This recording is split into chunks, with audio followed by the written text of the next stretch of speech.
Hello there and welcome to our special coverage about the Russia-Ukraine file, coming to you live on All 24 News with me, Griffith Zachary. Putin's attempt to redraw the map of Europe risks becoming the most devastating conflict on the continent since World War II. Already it is causing an outstanding humanitarian crisis. Hundreds, perhaps thousands of civilians have died, and more than 1.5 million people have fled the violence so far, according to the United Nations High Commissioner for Refugees, making it the fastest growing refugee crisis in Europe since World War II. However, Ukraine's resistance has complicated Russia's efforts to seize the country. Experts say that Russian forces have not made the progress they likely thought they would at the start of the campaign. The Russian military's early strategy has perplexed some experts and observers. But the more protracted this war becomes, the more catastrophic it will be. The sustained international pressure and Ukraine's resistance may still not be enough to force Russia to end its military campaign. That leaves Ukraine and the world in a perilous and unpredictable moment. For an in-depth analysis of the situation on Russia-Ukraine file, I'm joined live via Skype by Emanuele Pietrobon, a geopolitical analyst inside over from Turin, Italy, along with Gianmarco Volpe, a global affairs chief in Agenzia Nova and journalist from Rome, Italy. Thank you, gentlemen, for joining us. The discussion begins right after this break.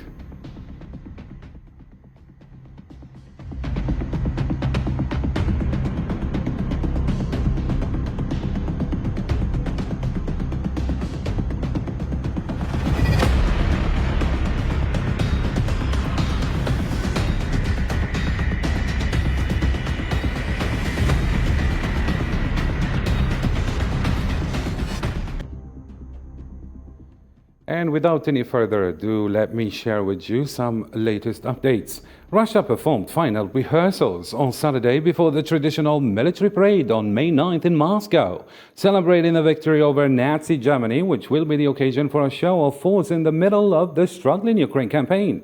In recent years, President Vladimir Putin has used this parade to show off the might of his army, sometimes unveiling new state-of-the-art weapons.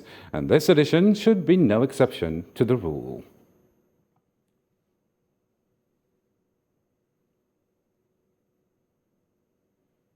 So let me start with you, Emanuele Pietrobon. And Vladimir Putin Victory Day has become a show of strength of troops and military hardware, as well as a chance to remember the sacrifices of World War II. 27 million Soviet citizens died, by far the greatest loss of any country, in what Russians call the greatest or the Great Patriotic War. Western officials and geopolitical analysts, as well as Ukrainian intelligence, suggest.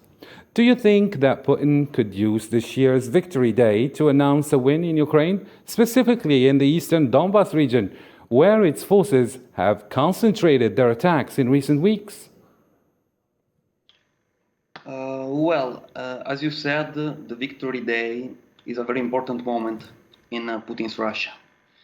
It is a day in which the government used to show the power of the army, and for the rest of the society, it is a moment of national gathering. But we shouldn't forget that the Victory Day has played a key role in manufacturing Russian identity since the Soviet times. To answer your question, in my opinion, Russia already achieved the main goal of what they used to call the special operation, that is the war in Ukraine. And the main goal was to do what they didn't in 2014, that is the creation of a territorial continuum between Crimea and the Donbas, covering the Sea of Azov, which is functional to expand Russia's control over the Black Sea. So Russia, as I said, did achieve this goal. So Putin, in light of the importance of the Victory Day, may decide to stop the war. But there is a but, actually. In order to make peace, there must be an agreement between Russia and Ukraine. And as to this regard, we shouldn't forget that Ukraine is the battlefield of an Afghan-style attrition warfare between Russia and the United States. Mm-hmm. And the United States is aiming at bogging down Russia. So, in short, Russia may decide to stop the war, mm-hmm. but Ukraine and the West may be well willing to keep fighting. Mm-hmm.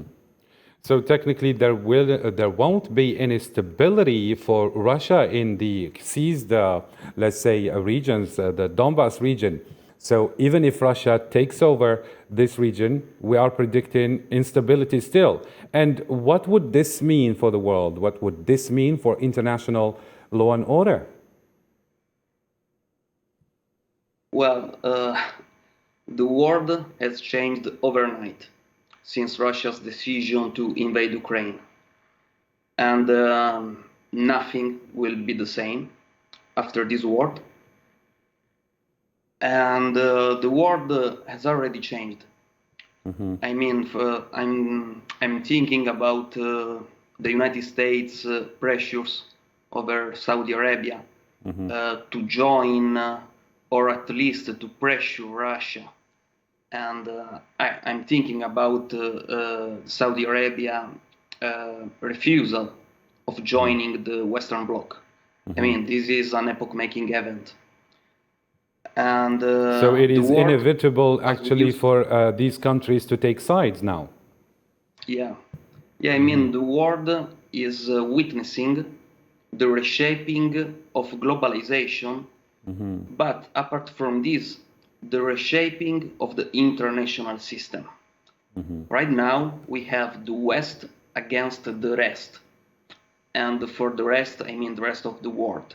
Mm-hmm. And this situation is going to exacerbate and to further deteriorating over time. Mm-hmm. And this war, the Ukraine war, acted as a catalyst for, mm-hmm. in my opinion, as a catalyst for the multipolar transition. Mm-hmm. Very nice indeed. What about you, Jen Mark of Volpe? There are also fears the date of the 9th of May could see Russia double down on the invasion, ordering the mass mobilization of its army and citizens on a wartime footing.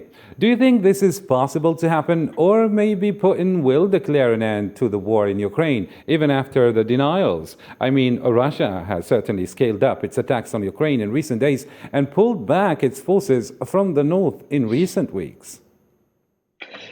Well, I think that Vladimir Putin has very few options on the ground because, yes, he could declare a victory in Ukraine, but that's just not true because Russian goals in this war, Russian goals in Ukraine were much more different.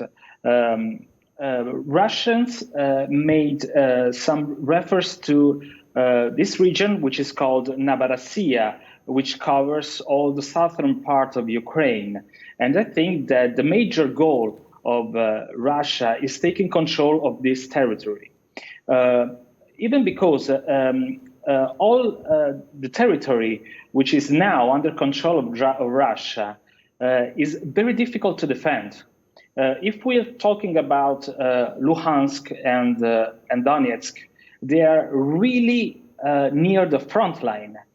So these major cities are impossible to defend right now. As impossible to defend is Mariupol. Russians cannot take control of Mariupol until the Azovstal steel plant is under off of their control.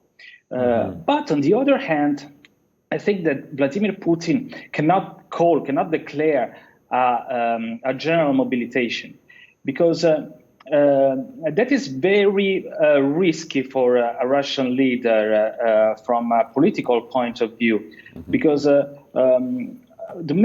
majority of soldiers on the front line are from peripheral areas of Russia. If he declares a general mobilization, he risks to alienate the support of the people in the major cities, as Petersburg and Moscow. So that will be very risky for Putin.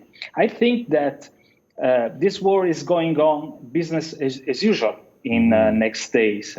So it's still going to linger on, and you're insinuating perhaps there are more objectives to Russia than the ones declared, which is the denazification of the Donbass region?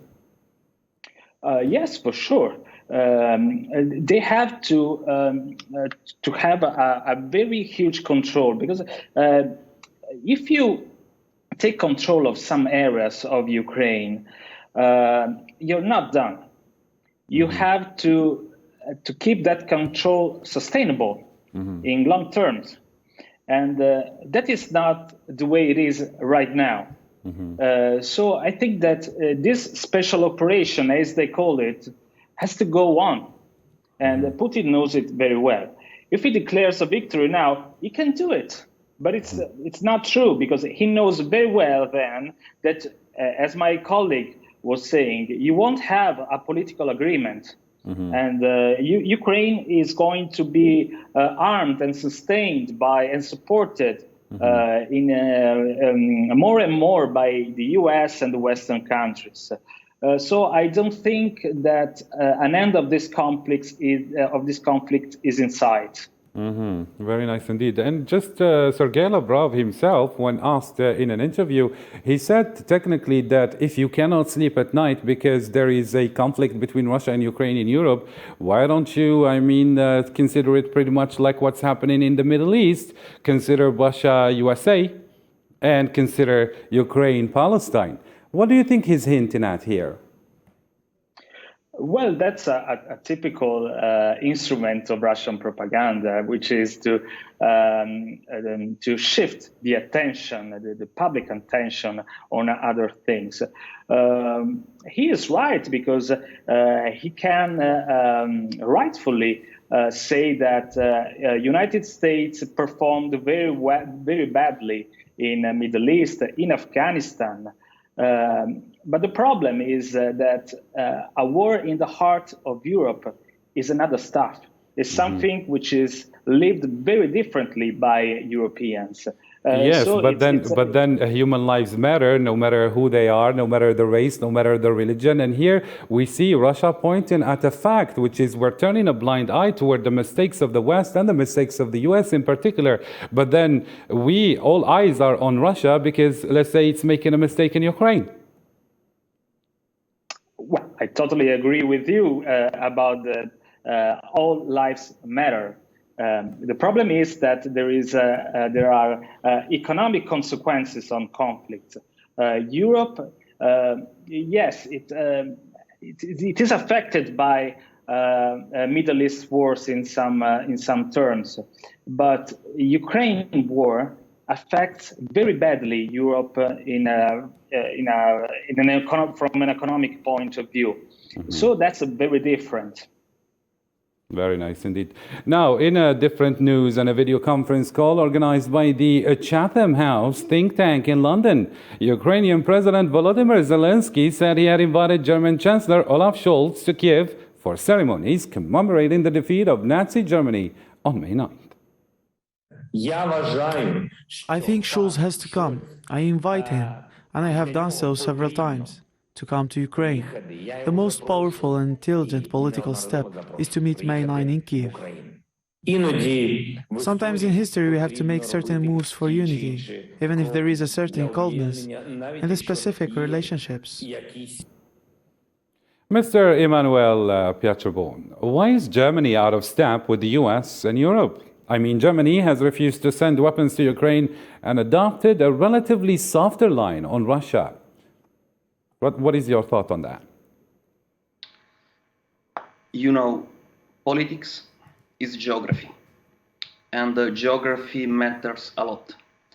The US has many interests in this war, and the European Union, led by the French-German axis, didn't want this war, actually. And the reason is very simple. Germany is largely dependent on Russia, is dependent on energy, as we know, but also on other goods. And Germany didn't want this war, and it is still very reluctant to fully join the Western war on Russia, which we shouldn't forget. The United Kingdom and the United States, along with Poland and a bunch of countries. These countries, they do want actions like a full energy embargo on Russia. They want other action that have the potential to decouple the European Union and Russia. Germany doesn't want this to happen because, as I said, Germany is largely dependent on Russia, but not only Germany. It is the beating heart of the European economy, which is dependent on Russia. And apart from Germany, also France and Italy. Mm-hmm. So Germany, which is the leading power of the European Union, doesn't want this war, and it is reluctant to join the American calls for a larger engagement in terms of weapons, because Germany doesn't want to break the relations with Russia, because this would mean a potential, if not a likely, economic collapse of the European Union economy. Very nice indeed. Gianmarco Volpe, why is Germany uneasy with arms exports? I.e., Germany's cautious approach towards deterring Russia has not gone down well in Ukraine. What do you think of this and the meaning of this invitation? Are we trying to convince Germany to take a different approach, perhaps? Well, we cannot think about the NATO as a totally unified bloc. European Union and the United States have different approaches to this war. Germany has a long story of very strong relations with Russia. Angela Merkel had very strong relations with Russian leaders, and particularly with Vladimir Putin. And I think that European Union is looking for a unified voice in this war, because it didn't have one. We had a very strong position by the United States, which is fueling this war with weapons for the Ukrainian army, and we are keeping the same position. I think that European Union leaders are trying to make emerge a new position, maybe with French President Emmanuel Macron, or maybe with Italian Prime Minister Mario Draghi, which is going to Washington, D.C. on May the 10th, just one day after the military parade in Russia. That's a very, very important date, because maybe Italy is going to ask the United States to open a possibility for negotiations. For a negotiation, you need two people talking, and until now, Vladimir Putin didn't want to talk. Very clear indeed. Now, moving on to related news, Pentagon spokesman John Kirby says the United States has no information to corroborate reports that Ukraine hit the Russian warship Admiral Makarov in the Black Sea. During his briefing, Mr. Kirby also touched on intelligence sharing with Ukraine, insisting that they are the ones who ultimately decide what they are going to do with that information. Yeah, we've seen the reports about this second. I think they're saying the reporting out there, at least in social media, was a Russian frigate. We've been looking at this all day, and we have no information to corroborate those reports. I would just go back to what I've said before. We try to provide them useful and relevant, timely intelligence so that they can better defend themselves. But ultimately, they make the decision about what they're going to do with that information, if anything. Mr. Emanuel, there are many reports claiming that the U.S. intelligence did help Ukraine sink the Moskva warship. To be able to hit a warship, you need its location. Without proper targeting, you cannot fire a missile. The question is, how the Ukrainians pinpointed Moskva? In your opinion, did it receive an intel from the West? Yes. I mean, yes is the only answer Definitely possible to your question. Mm-hmm. And why? Because, as I said before, this is not a war between Ukraine and Russia. I mean, not only. It is a war between Russia, Ukraine, and the West. Mm-hmm. And for the West, I mean the United States and a bunch of allies, because, as you said before, Germany is very reluctant to join this war. And so, yes, the West is giving Ukraine a lot of help, including strategic intelligence. And Ukraine is playing smarter because sometimes it is acting like Israel. Mm-hmm. They are playing the strategic ambiguity card. Mm-hmm. So they make an attack against Russia, against a Russian objective, be in Ukraine, be on the Russian soil. And many times when they do this, they say nothing. They say, oh, we weren't us. It wasn't us. Mm-hmm. Yes. Other times they reply, yes, it was us. And the same is happening in the Black Sea with the Admiral and the Moskva. There is a lot of propaganda, there is a lot of strategic ambiguity. For what concern the Admiral, we still have no evidence about the sinking of the Admiral, but in my opinion, it can be no propaganda, it can be a warning. Mm-hmm. A warning, of course, directed to Russia. Okay, we didn't sink it, mm-hmm. but we know it is there, we know its location, so be careful, because thanks to the Western intelligence, thanks to the Western help, to the Western weapons, we can hit it whenever we want. Mm-hmm. All right.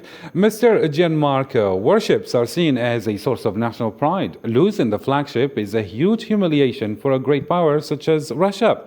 Moreover, its intelligence failed to learn that Ukraine had developed indeed an anti-ship missile capabilities. What capabilities does the sinking deprive Russia of, and how big a blow is it to Russian military pride, according to you? Well, if we're talking about the sinking of the Moskva, it was a very huge blow to Russia, because it was the most important ship on the Black Sea for Russia, and it was a very huge blow from a symbolic point of view. We know how much Russia is proud of its navy, and about the Western intelligence support to Ukraine forces, in Italy we say it's the segreto di Pulcinella, it's a Pulcinella secret, mm-hmm. Which is it's something that everybody knows, but nobody can say. Mm-hmm. Very nice indeed. Moving on now, U.S. President Joe Biden has announced another package of military assistance for Ukraine. The latest package is for $150 million worth of equipment, including artillery munitions, radars, and others. The new security assistance package allows the U.S. President's $33 billion proposal last week to Congress to support Ukraine. In the same context, Joe Biden said his administration has nearly exhausted funding that can be used for security assurances and called on Congress to approve his request for additional money for Ukraine.